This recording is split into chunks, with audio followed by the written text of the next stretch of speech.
தெனாலிராமன் கதைகள் 230. காட்சி பிழை. விஜயநகர பேரரசர் கிருஷ்ணதேவராயர் ஒரு நாள் இரவு தனது அரண்மனை தோட்டத்தில் உலாவிக் கொண்டிருந்தார். அது பௌர்ணமி நாள் என்பதால் நிலவின் ஒளி எங்கும் பிரகாசமாக வீசிக்கொண்டிருந்தது. திடீரென்று தோட்டத்தின் எல்லையில் அடர்ந்த மரங்களுக்கு நடுவே தொலைவில் ஒரு பெரிய பயங்கரமான உருவம் காற்றில் மிதப்பதை கண்டார்.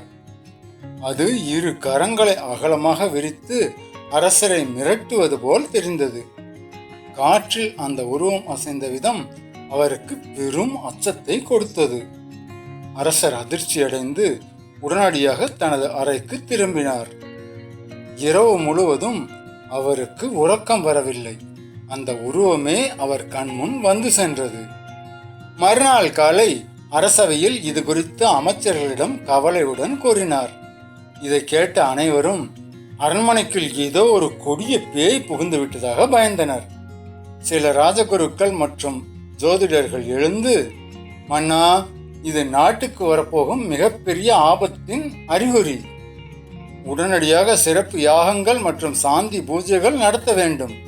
அதற்கு பெரும் பொருட்செலவு ஆகும் என்று கூறினர். அரசவையில் அனைவரும் பயத்தில் உறைந்திருந்த போது தெனாலிராமன் மட்டும் மிகவும் அமைதியாக இருந்தான். அவன் எழுந்து, மன்னா, அவசரப்பட்டு எந்த யாகமும் செய்ய வேண்டாம். மனித கண்கள் சில நேரங்களில் நம்மையே ஏமாற்றிவிடும். இது வெறும் காட்சி பிழையாக கூட இருக்கலாம். இன்று இரவு என்னையும் உங்களோடு அந்த தோட்டத்திற்கு அழைத்து செல்லுங்கள். நாம் இருவருமாக சென்று அந்த பேயின் உண்மையை கண்டறிவோம் என்றான். அரசரும் ராமனின் பேச்சில் நம்பிக்கை வைத்து ஒப்புக்கொண்டார். அன்று இரவு அரசரும் தெனாலிராமனும் தோட்டத்திற்கு சென்றனர். மீண்டும் அதே இடத்தில் அந்த பயங்கர உருவம் காற்றில் மிதப்பது போல தெரிந்தது. அரசர் அச்சத்துடன் தெனாலிராமனை பார்த்தார். தெனாலிராமன் ஒரு தீப்பந்தத்தை எடுத்துக்கொண்டு அந்த உருவத்தை நோக்கி மெதுவாக நடந்து சென்றான். அருகில் சென்றதும் சத்தமாக சிரிக்கத் தொடங்கினான். அரசரும் தைரியத்தை வரவழைத்துக் கொண்டு ராமனின் அருகில் சென்றார். அங்கு பேயோ பூதமோ இல்லை. அரண்மனை தோட்டக்காரன் தனது பழைய வேலை ஆடைகளை ஒரு பெரிய காய்ந்த மரக்கிளையில் காயப்போட்டிருந்தான்.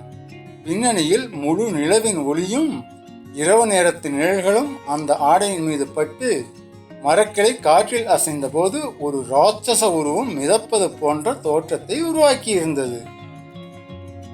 பார்த்தீர்களா மன்னா, இரவு வெளிச்சமும் காற்றின் அசைவும் சேர்ந்து ஒரு சாதாரண சட்டையை எப்படி பெரிய பூதமாக காட்டுகிறது என்பதை. இதுதான் காட்சி பிழை என்றான் தெனாலிராமன். அரசரின் பயம் முழுமையாக நீங்கி பெரும் சிரிப்பு வந்தது.